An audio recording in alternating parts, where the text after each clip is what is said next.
Okay, but he's right though. Okay. Let's get into the reason I'm making this video. As the first excursion into the James Gunn DC universe made after the DCEU, are we really sure we just want to do Suicide Squad again? Let me start off by saying this. No, I have not watched Peacemaker yet. No, I have not watched Creature Commandos. But I will eventually because I do care about continuity, even though apparently James Gunn doesn't. Anyways, what I have seen is both the Scooby-Doo movies, all of the Guardians of the Galaxy, and the Suicide Squad. And Panda is right. If you really look at James Gunn's creative credit, he has a very specific formula. And that formula is messed up or misunderstood misfits equals found family. And I'm like Panda in that video. I have been cautiously optimistic since the DCU was announced. Because let's be honest, Warner Brothers has burned us a lot. And now that Panda is pointing it out, what I was feeling makes sense. Because I kept wondering why, in the universe that James is building, why he wouldn't build from Superman. I've had a lot of arguments with my friends about this and the idea that you need to have origin stories to quote-unquote build a universe. I have argued that the Marvel method and how Marvel writes comics and how basically the majority of the industry writes comics now, with how Stan Lee, Jack Kirby, Steve Ditko, and how they basically all in the early days of Marvel coined how comics should be written, which allows Stan Lee to write so many books and for Jack Kirby to draw so many books, was basically coined by the industry. And in my personal opinion, with how the MCU did the first 10 years, that's how any of the cinematic universes really should build their universe. Now, the idea is Marvel once again created a method for a successful universe, and everybody has been trying to copy that, but obviously missing the point because they've been really trying to just make money. And so I have changed from the idea that you need to actually have everyone do an origin story. We don't need to see Krypton explode again. We don't need to see Martha and Thomas be permanently put to sleep in Crime Alley again. I do believe, though, we could create a universe similar to what Robert Pattinson's The Batman did. Give us a year 2 Batman, give us a year 2 Superman, give us these characters in their second year that we've already moved past their origin story, but they're still figuring out how to actually be a hero. But when it comes to how James Gunn is starting this universe, instead of Superman being the first, like he is literally in comics as a entire genre, he's last, which is exactly what the same issue with the Snyderverse was. Think about it. When you look at Man of Steel and how everyone reacted in Man of Steel, it's the idea that Superman is brand new, no one had ever heard the superpowers, this is a whole thing, it was a big cataclysmic event. But then the rest of the DCEU was, Superman was the last to show up, and Wonder Woman's been around, and Batman's been around, and that's why you're able to do the Suicide Squad. And I'm sorry, that created a mess. And I'm looking at this announcement of all the plans and all the movies that they want to do, and it's the same mistake. We are throwing people into an already established universe and telling the fans to just come along for the ride. Literally the same mistake.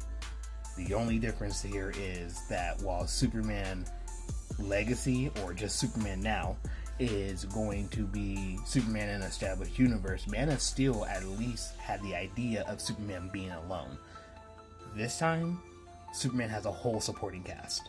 And let's just look at everything else that James has announced.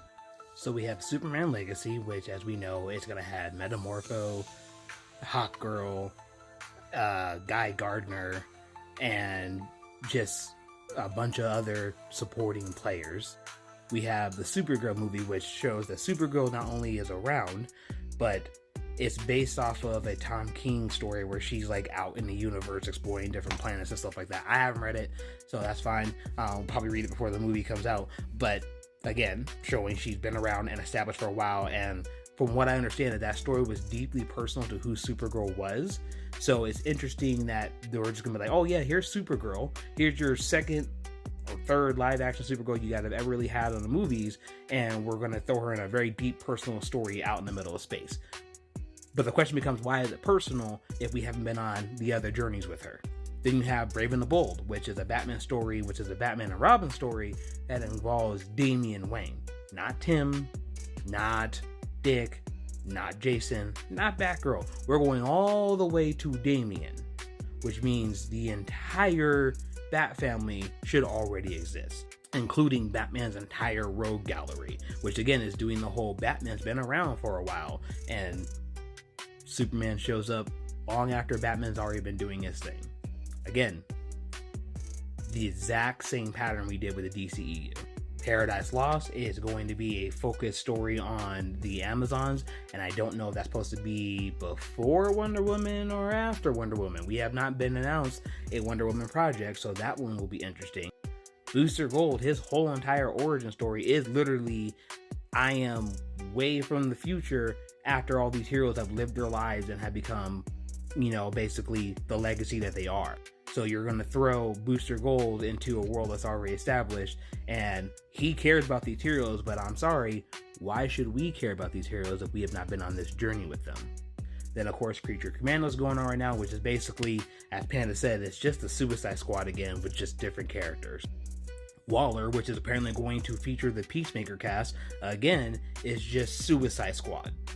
Lanterns is an aged Hal Jordan passing on how to be a Green Lantern to a young John Stewart, which again symbolizes that the Green Lanterns and who Hal Jordan is and his legacy and why even John Stewart should be paying attention to him has been going on for so long.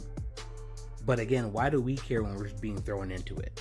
The Authority, who are another group of people who are just all over the place in terms of who they are as individuals and somehow come together to be this superhero team.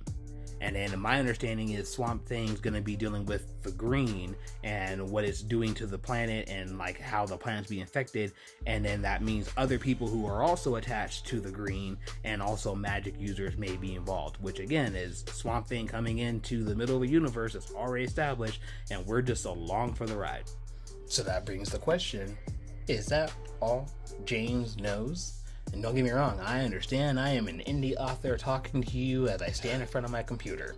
James Gunn has a history of credits that have continuously proven he knows how to write these stories. But again, all the stories he has written have been Misfit Team to Found Family. Patterns are patterns. And what makes me nervous again about this whole entire universe, not only the patterns and how they're building the universe compared to how the DCEU built the universe, but it's the idea that not everyone is a misfit. Found family, yes, that is heavy in the DC universe. I will give James that. But I'm sorry, Superman is not a misfit. Not in the way that James has continuously shown in his movies what misfits are. Batman's not a misfit, but I would agree that Damian is compared to how James has shown what he believes a misfit is through his movies. In the way James' characters fit the misfit role, they are people who have been forgotten or who have been told they will never amount to anything more than what they already are. It works for Scooby-Doo, it works for Guardians, it works for the Squad, it works for Creature Commandos. But Superman? Honestly, we're gonna have to wait and see. But I will say that after watching Panda's video and how he views Creature Commandos and everything I've seen about Creature Commandos and also Peacemaker, I'm even more cautious now. Found family is beautiful, but the misfit trope that James seems to have, especially when you consider the fact that he chose Metamorpho and he chose Guy Gardner of all Green Lanterns. Hawkgirl, interesting one. I wouldn't necessarily consider Hawkgirl a misfit. And then Crypto the Superdog. While I'm excited to see Crypto, at the same time I also understand that is a out of left field type of idea for your beginning Superman movie. So we'll see. Let me know what y'all think in the comments, but I'm holding my breath.